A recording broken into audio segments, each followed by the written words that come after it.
తులారాశి వారికి ఒక అద్భుతమైనటువంటి అవకాశము వచ్చినది ఈ వారంలో.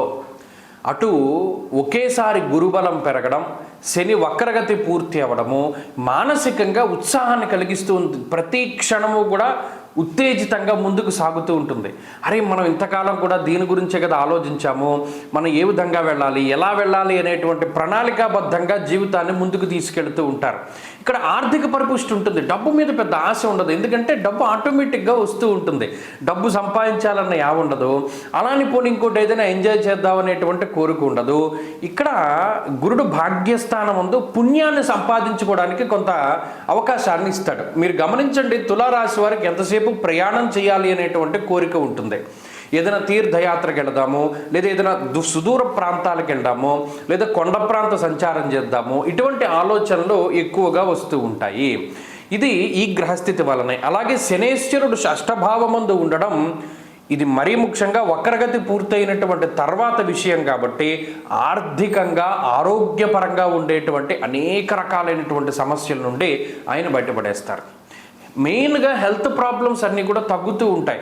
నరాలకి సంబంధించిన సమస్యలు, కీళ్ల నొప్పులు, కీళ్ల వాతము అంటారే, ఈ వాతానికి సంబంధించినటువంటి సమస్యలు, అలాగే ఈ న్యూరాలజీ, ఈ బుర్రకి సంబంధించినటువంటి, అంటే కొంతమందికి ఏంటంటే డ్రౌజీగా ఉంటుంది, నిద్ర వస్తూ ఉంటుంది, తల తిరుగుతున్నట్టు ఉంటుంది, కానీ డాక్టర్ దగ్గరికి వెళ్తే ఏం లోపం ఉండదు.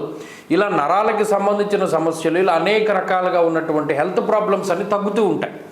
అంతేకాక స్థిరమైనటువంటి నిర్ణయాలు తీసుకోగలిగేటువంటి శక్తి పెరుగుతుంది. అటు రెండవ స్థానమందే శుక్రుని యొక్క సంచారము కొంత వాక్చాతుర్యాన్ని పెంపొందిస్తుంది. అంటే సమయానుకూలంగా, సందర్భోచితంగా మాట్లాడేటువంటి పరిస్థితులు ఉంటాయి. ఈ వారంలో ఉండేటువంటి వాతావరణం కొంత ఆనందదాయకంగానే ఉంటుంది. అటు ఆర్థిక పరిపుష్టి ఉన్నది, ఆరోగ్యం ఉన్నది, కుటుంబ సంబంధమైనటువంటి వ్యవహారాలు ఇవన్నీ కూడా బాగానే ఉంటాయి. ఒకటేంటి అంటే నిష్ఫలం కృషి వాణిజ్య విత్తరాశిగతేరవో. ఈ సందర్భంలో కొత్తగా చేపట్టినటువంటి ఉంటాయి కొన్ని వ్యాపారాలు, కొన్ని వ్యవహారాలు. ఇవి మాత్రం ఏ విధమైనటువంటి ఫలితాన్ని ఇవ్వవు. మీరు ఏదైనా ఒక పండు తిన్నారు, దాంట్లో ఏదైనా సారం ఉండాలి కదా. తిన్న దాంట్లో ఏ విధమైనటువంటి సారం లేకపోతే ఉపయోగం ఏముంది? అలాగే పని చేసినప్పుడు దాంట్లో ఏదైనా సార్థకత ఉండాలి, దానివల్ల మీకు ప్రయోజనం ఉండాలి. లేకపోతే మీ సమయము, మీ డబ్బు, లేకపోతే మీ శక్తి వృధాగా పోతూ ఉంటాయి. ఇప్పుడు రవి రెండవ స్థానంలో కుజునితోటి కలిపి ఉండడం వల్ల నిష్ఫలం కృషి వాణిజ్య, ఇదొకటి గుర్తుపెట్టుకోండి. ఏదైనా మనం శక్తికి మించి కష్టపడద్దు, శక్తిని మించి డబ్బు ఖర్చు పెట్టద్దు, దానివల్ల ఉపయోగం లేదని దృష్టిలో పెట్టుకోవాలి. తులారాశి వారు ఈ వారం మరింత అనుకూలమైనటువంటి ఫలితాలను సాధించడానికి ఎక్కువగా ఈ రాశి వారు సుబ్రహ్మణ్యేశ్వర స్వామి ఆరాధన చేస్తూ ఉండడం చెప్పదగినటువంటి సూచన. ఈ వారంలో కలిసి వచ్చేటువంటి రోజు శుక్రవారంగా చెప్పవచ్చును. అదృష్ట సంఖ్య 4, అదృష్ట వర్ణము తెలుపు. తదుపరి వృశ్చిక రాశి.